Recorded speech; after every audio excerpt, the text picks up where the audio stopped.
All right. My name's Ben Wolff. I'm sponsored by Team Infinite and Heiser Society for my apparel company. So that means I have an open bag, and I have a really, really big bag. I think I've got like 38 in here today. I rarely go over 40, usually between 35 and 40. So we'll start off with the putting putters. Got a couple of the original Glow Rainmakers. Those are kind of hard to get these days, but I don't know, I like them. For some really weird putts, I bag a koi. It doesn't roll. I'm not the best jump putter, so that helps me out. My flippiest putter is an old soft Envy. It's extremely warped. I don't really love it, I won't lie, but it works for tomahawks and some really flippy stuff, and it was one of the first discs I had. I bag 2 Bergs, one K3. This is my go-to inside of 300 or so. This one's flippy but very controllable. And then a K1 that's pretty beat up but still pretty straight. It doesn't really like to budge off of whatever angle I throw it on.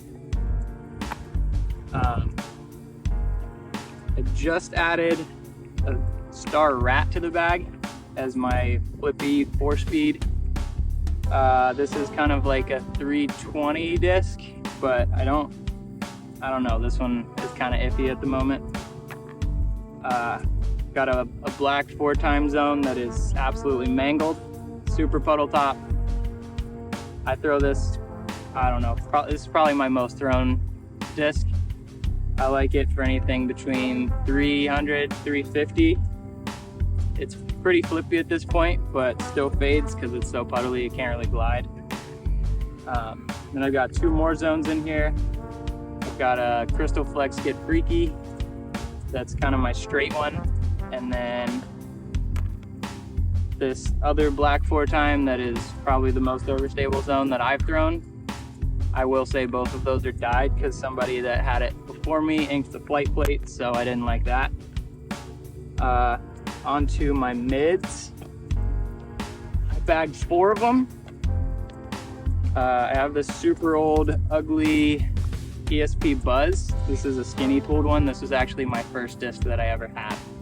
So I hope I don't lose it. This one is absurdly flippy and it is super flat, so I can kind of mash on it even though it's flippy. Recent addition since joining Team Infinite, I've got a Run 2 Color Glow Chariot. This, I believe, is basically an exact replica of the Crowned Eagle MD3s, which is the most forehandable MD3s. My brother actually dyed this one. This one's pretty sick. I've got probably the most slept on disc I've ever heard of. It's the Legacy Pursuit. It's a beadless Justice mold. I throw it for anything between like 340 and 380. This one's pretty beat up, so it glides a little bit more than an actual Justice, but I cannot recommend these enough for an overstable mid slot. This thing's kind of a joke. It is a Pro Discus Troisia, I think is how you pronounce it. That's tough. It's very similar to a Justice mold, but it flies more like a tilt.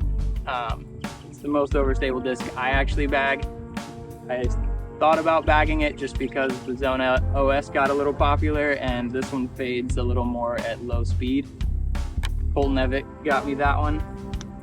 That's all for the mids. Now, fairway drivers, I bag 8. Most of them are Firebirds, so I don't know, pay attention and you might be able to figure it out. This is a super old Pearly Orc. I basically just use this for rollers at this point, but if I need something that's super late flipping, this works.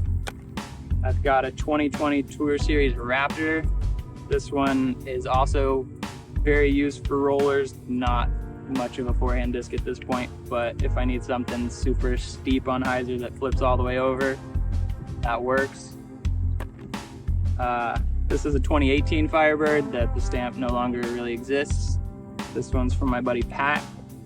This one is a go-to in the woods, has been, I think it's been in my bag like three and a half years at this point, which I haven't been playing for that long, so that's a long time for me. This is a 21 Sexton Firebird. This one has kind of overtaken the 18, as this one's kind of gotten a little flippier than I would like for it to be. This one's just kind of like a controllable flip up. And then a recent addition, Cole Nevitt got me a 2015 Firebird. This thing absolutely bombs. It's kind of like a Thunderbird, but with more torque resistance, so I can really hammer on it. This one's just kind of straight, doesn't really want to turn right, doesn't really want to fade too hard until the very end. As kind of a water disc, I've got a 22 Sexton that's beefy but not crazy. I can kind of work it with whatever. I don't really care about it, so if I chuck it in the water, I've got a few extras. Got a really flat top Drew Gibson Scepter from, I want to say, 2021. This one was actually in my brother's bag for a bit, and then he gave it to me. Hasn't left the bag since, even before I was on Team Infinite. This one's really beefy, even though it's been in one of our bags for like 3 years now. And then I've got a super flat Champ Firebird. It's kind of gummy, which I like. I really like gummy discs. This one is pretty much unthrowably stable, but also not the most overstable fairway driver in my bag, because I bag a Z-Flex Machete. It's from my buddy Matt Hester. This is like one notch under a tilt, so I don't think it's really useful for most people, but it doesn't care at all about wind, and I don't care at all about throwing super hard anhyzer flex shots, so it works for me. Today I have 5 distance drivers in the bag. Usually that's about right. Sometimes it'll balloon to like 6 or 7 if there's some water in play. I just got this old PFN Star Destroyer from my buddy Josh. This one's kind of just a roller disc though. My max distance rollers are something that's like a super steep hyzer flip. I've got a, I believe, 2021 Ricky Tour Series Star Destroyer. It's pretty swirly, but it's been in my bag for 2 years now, so it's getting pretty flippy. This one's used for max distance lines, not much else. I've got a Cloudbreaker 2 that's really stable, honestly. Like, I can mash on it and it doesn't flip. Everybody talks about how they're super flippy and makes me feel like I don't throw hard sometimes, but I swear this one's beefy. I like it a lot. It's kind of, doesn't love wind, but it can handle enough and it goes super far. Then I've got 2 Calvin Destroyers from, I believe, the 22 run. This one's kind of straight and really bombs, but it holds up to wind. And then this one has been in my bag since these came out. Still super stable. I really like the pink and white kind of gummy flatter ones. That's the most stable ones that I have found. Yeah, this one's been in my bag for the entire time since it's come out, and it is still super overstable. I pretty much trust it into anything except a hurricane. Now the weird part of my bag, some of this stuff does get four-handed, but it's mostly just for tomahawks. I have, I believe, 10 tomahawk only discs, starting with the flippiest. This is a 160 G-Star Mamba, I believe, that couldn't get beat up enough. Like, the flippier it gets, the better it's gonna be for me. Somebody took my old one. I don't have any idea why. I can't imagine it's throwable for anybody else, but they did. This one's useful inside 230 or so. The first disc I bought, a old Pro Thunderbird. This one's, it's pretty much on its way out of the bag. Sometimes it's in, sometimes it's out these days, but I use it for really weird rollers and tomahawks up to like 250, so it's kind of overlapping with the Mamba, so it's not really useful anymore. This is a super cool dyed Glow Colossus, which I don't really recommend anybody throwing, but for tomahawks, the 14 speed works really well. It's like the most controllable in the wind. I use this for like 280. I can manipulate it up to like 300 or down to 260 if I want, but I like it for 280 foot shots. Then I've got this super weird ESP Flex Nuke SS that Colton Evitt gave me.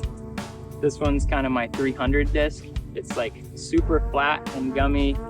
It is absolutely worthless as a forehand disc. Like, it's flippy, but it doesn't glide, so nobody would ever want it. But it works for me, so if you have some of these, feel free to hand them my way, because I can't imagine you want them. Got an old Champ Beast that I found. I really just use it for skip shots that are like low ceiling tomahawks in the woods. It's also probably on its way out of the bag soon, but it's kind of domey, so that's kind of my thing for upside down skip shots, because it's more likely to not catch an edge like and dig, and it'll catch dome and skip pretty hard. Then I've got two Metal Flake James Proctor Maxes from a couple years ago. These actually started off the same color, so I don't know what happened to this guy. This one's like my 325 disc, and then this one's like 340, 350. This is kind of like a water disc because I've got a few that I'll cycle. And then to the final three, I believe this might be a first run of the Z-Flex Nuke OS's. It's from 2012. I don't know how old Nuke OS's are, to be honest, but this one's a little domier, so I can skip it a little bit, and it doesn't go quite as far as my other Nuke OS's. This one's kind of like a 380 disc. And then I've got the money run of Z-Flex Nuke OS's. They're super flat. This one has been in my bag for probably 3 years now. This one's like a 410 disc. It's getting kind of beat up, so I probably need to remeasure. It might be down to like 400, honestly. But this one's my go-to in the wind because it's the more controllable than the really overstable one, but still goes super far. And then the longest flying one I have at the moment, which I can run up to about 450, is this pink one from my buddy Josh Piper. It's a little beat up now. I might have to add another one, but this one goes 420 to 460 depending on how my arm feels for the day. And yeah, that's a stack of discs that's honestly way too large and my back feels all the time, but I play really weird games, so I need them. And I think that's my in the bag. Thank you for tuning in.